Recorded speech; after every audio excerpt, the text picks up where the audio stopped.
हो मैनू पल पल पल पल याद तेरी तड़पावे से है। अब दर्शन दे दो मैया क्यों तड़पावे से।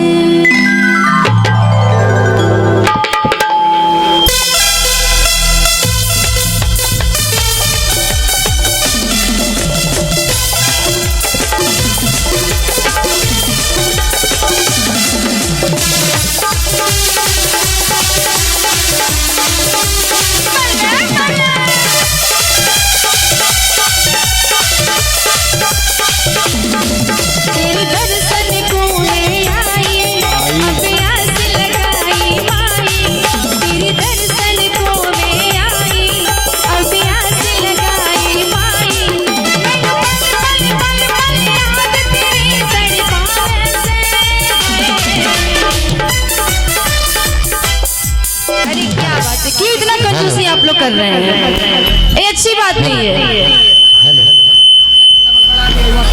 बोल सच्चे दरबार की। तिवारी जी यही से कहे कि नारी भक्ति में सबसे आगे होके लो। छोटी छोटी बात कहानी बन सकती है, छोटी छोटी बात कहानी बन सकती है। और जब नारियां आन पर आ जाए ना तो झांसी की रानी बन सकती है। देख ली झांसी के रानी के लोग, देख ली का हम अकेले हमारा गांव में तो जब फरहरी के सीजन आवता तक कितना झांसी के रानी। अच्छा जाकर देखिए टोला झांसी के रानी, वो टोला झांसी के रानी एक बार निकलिए सा कहिया सा कौना सौतिनिया के बकरी हरी झांसी के रानी।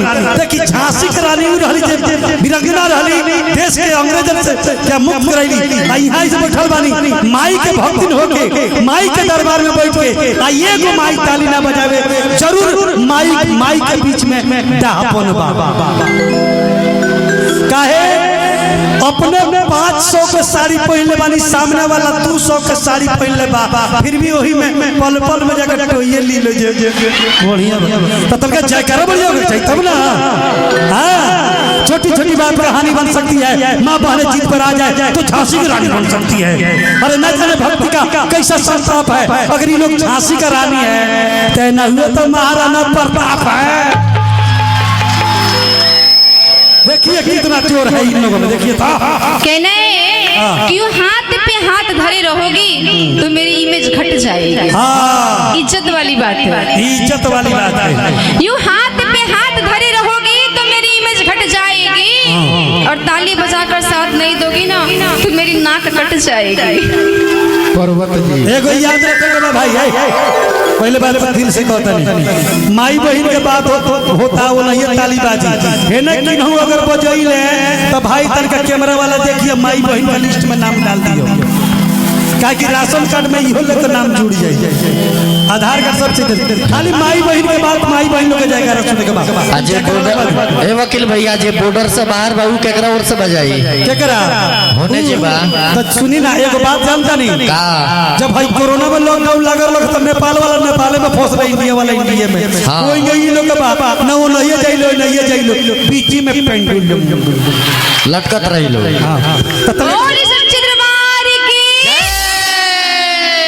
वीडियो कैमरा में कैप्चर होता नहीं लगा, ठीक बात। प्रणाम दीदी, ए दीदी या जानता नहीं तुमका आवाज थोड़ा सा आवाज क्लियर करी। दो तरह के लड़का होला, एगो सरकारी स्कूल में पढ़ेला, एगो प्राइवेट में पढ़ेला। तो जितना प्राइवेट में पढ़ेला उ सजग होला, टाइट होला, ताकि डिसिप्लिन लोग के सिखाओ जाला। तुरंत लड़का के प्राइवेट वाला कली हेलो अब चाहिए जरा यस क्या है पढ़ता है यस आज जहां सरकारी वाला कहे लड़का है लड़का अरे तुमको बोल रहे हो चली जरा तो एगो खड़ा हुई, जब खड़ा हुई तो देखी केंगे खड़ा हुई।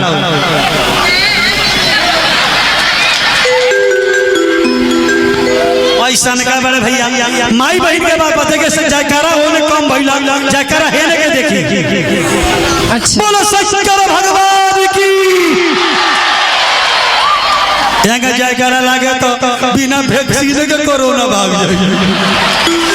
हेने वाला जे ना बोल खो